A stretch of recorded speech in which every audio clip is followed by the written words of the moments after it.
better, bikin hidup lebih baik. Kembali lagi bertemu dengan saya Paulus Wiratno, tentunya dalam program Making Life Better yang bikin hidup lebih baik. Bapak Ibu, saya masih dalam satu seri menjelaskan betapa pentingnya memiliki pengharapan dalam hidup. Karena ternyata keajaiban adalah gabungan antara krisis dan pengharapan. Orang-orang yang pernah menghadapi krisis tapi masih punya pengharapan, mereka akan berjumpa dengan keajaiban, saudara-saudara. Saya kembali mengulangi kisah yang terjadi di sebuah kampung di Timur Tengah. Dan saudara-saudara, saya menemukan kisah itu di dalam Alkitab. Ada seorang janda yang memiliki 2 anak. Dan janda ini sedang mengalami krisis. Krisis yang begitu luar biasa, yang di luar kemampuannya untuk menyelesaikan. Apa yang dihadapinya? Dia baru saja ditinggal mati oleh suaminya dan ditinggali hutang. Begitu besarnya hutang yang dimilikinya sampai anaknya harus rela dikorbankan untuk menjadi budak. Di dalam 2 Raja-Raja pasal yang kelima, saudara akan menemukan sebuah kisah yang sangat menarik mengenai janda yang pada akhirnya dalam suatu krisis yang sangat luar biasa, dia masih punya keyakinan. Dia masih punya pengharapan bahwa ada orang yang dipakai Tuhan yang bisa menyelesaikan masalahnya. Apa yang terjadi? Dalam situasi krisis itu, dia masih punya setitik pengharapan. Kalau saya bisa menjumpai hamba Tuhan yang bernama Elisa, dia pasti bisa menolong kesulitan yang saya hadapi. Maka tanpa pikir panjang, hamba Tuhan ini atau janda ini yang sedang dalam kesulitan, dia menjumpai Nabi Elisa dan dia curhat dengannya dan mengatakan, Nabi Elisa, engkau tahu sendiri, saya lagi dihadapkan dengan kesusahan. Engkau tahu sendiri suamiku adalah seorang nabi, mungkin adalah murid Anda. Engkau tahu ya Bapak, dia mati dengan meninggalkan hutang yang begitu banyak. Dan kemarin sudah ada si penagih hutang datang ke rumah dan dia mau mengambil kedua anak saya. Saudara-saudara, ibu janda ini, dia curhat terus terang menyampaikan krisis yang terjadi di dalam hidupnya. Dengan pertolongan Tuhan, sang nabi mengajukan pertanyaan, Ibu, apa yang Anda miliki di rumah? Saudara-saudara, dalam situasi Anda menghadapi krisis, jangan pernah kehabisan pengharapan. Ini topik inti yang saya mau sampaikan.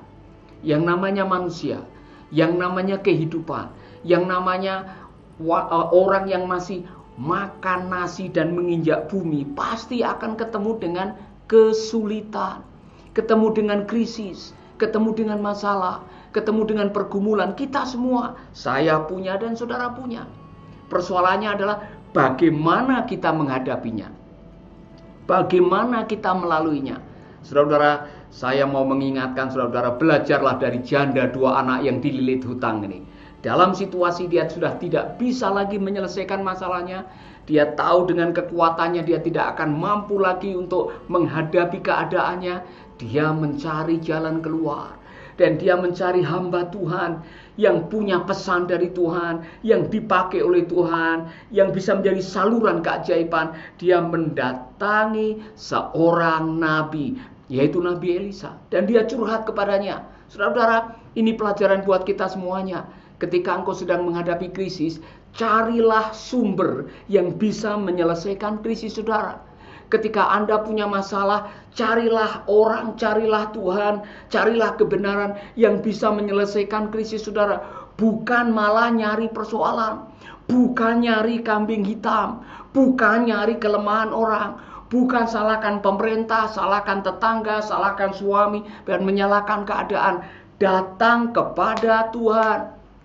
Janda 2 anak yang dililit hutang ini, dia datang kepada hamba Tuhan, dia datang kepada Elia, dan dia mengatakan, kami sedang bermasalah. Saudara-saudara, kalau saudara mendengarkan apa yang diungkapkan oleh janda ini, saya kasihan sekali.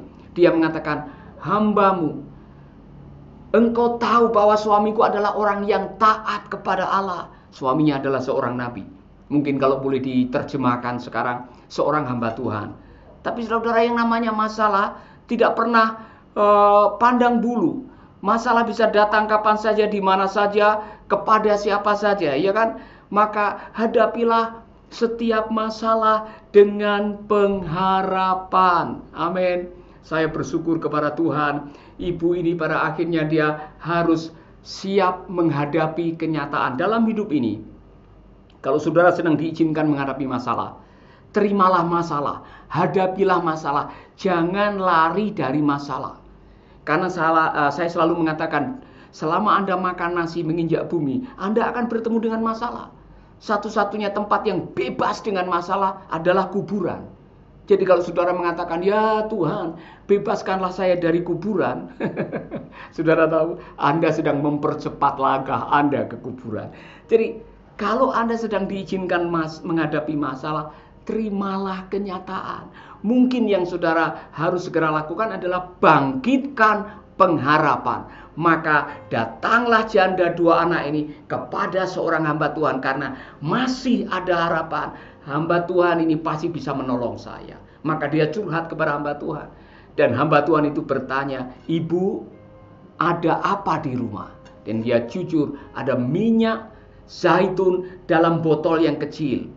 Ada penafsir yang mengatakan itu minyak urapan. Dan dengan begitu yakinnya, sang hamba Tuhan mengatakan, ibu sekarang pulang. Ajak anak-anakmu pergi ke tetangga-tetangga, pinjem botol. Kalau bisa pinjem tempat minyak yang paling besar. Kumpulkan semuanya, bawa ke rumah, masuk kamar, tuangkan minyak zaitun yang sedikit itu ke botol-botol pinjaman. Dan saudara-saudara, ibu janda ini melakukannya. Dia pulang ke rumah, kemudian dia kerjasama dengan anaknya, dia meminjam botol, ya ketuk pintu setiap tetangga. Bu, ada botol yang kosong, kami pinjam sebentar. Ibu, ada botol yang kosong, kami pinjam sebentar. Mereka mengumpulkan botol demi botol demi botol, dan akhirnya mereka masuk kamar. Dituanglah itu minyak, saudara. Sedikit demi sedikit, botol satu mulai penuh, botol yang kedua penuh. Saya yakin mereka mulai heran. Mereka mulai merasakan, wow, ajaib ini minyak tidak habis-habis. Mereka lagi, botol ketiga, botol keempat, botol kelima. Saya lihat wajah mereka mulai ceria. Haleluya, Tuhan baik. Dan akhirnya sudah capek tangannya. Mana botol yang lain lagi? Mana botol yang lain lagi? Anaknya bilang, sudah tidak ada botol lagi. Ketika botol sudah tidak ada lagi, mujizat itu berhenti. Saudara-saudara, mujizat adalah kerjasama antara krisis dan harapan, iman dan ketaatan. Ketika Anda meyakini apa yang Anda dengar dan Anda melakukan apa yang Anda yakini, maka keajaiban akan menjadi milik saudara. Itulah yang terjadi dengan janda ini. Dia mengalami keajaiban yang luar biasa, dan saudara-saudara, saya yakin janda dengan dua anaknya, menurut cerita, pada akhirnya seluruh minyak itu dikumpulkan, dijual, dan hasil penjualannya untuk membayar hutang. Oh, saudara-saudara, sebuah pelajaran rohani yang luar biasa ketika kita mengenali apa yang menjadi masalah kita. Kemudian kita mengetahui siapa yang bisa menyelesaikan masalah kita. Dibarengi dengan tindakan ketaatan, maka yang Anda terima adalah keajaiban. Haleluya. Itulah sebabnya saya mendorong saudara-saudara dalam situasi sulit seperti ini, dalam keadaan di mana kita tidak tahu apa yang akan terjadi besok. Saudara-saudara, datanglah kepada Tuhan. Ada banyak masalah dalam hidup ini yang Anda tidak bisa menyelesaikan sendiri. Dan masalah itu hanya bisa diselesaikan di kaki Tuhan. Maka saya mau mengajak saudara-saudara, mari kita datang kepada Tuhan. Apa masalahmu? Penyakit? Tuhan adalah penyembuh kita. Apa masalahmu? Kekurangan? Dia adalah El Shaddai yang lebih dari cukup. Apa yang sedang Anda perlukan? Perlindungan dari Tuhan. Dia adalah batu karang perlindungan kita.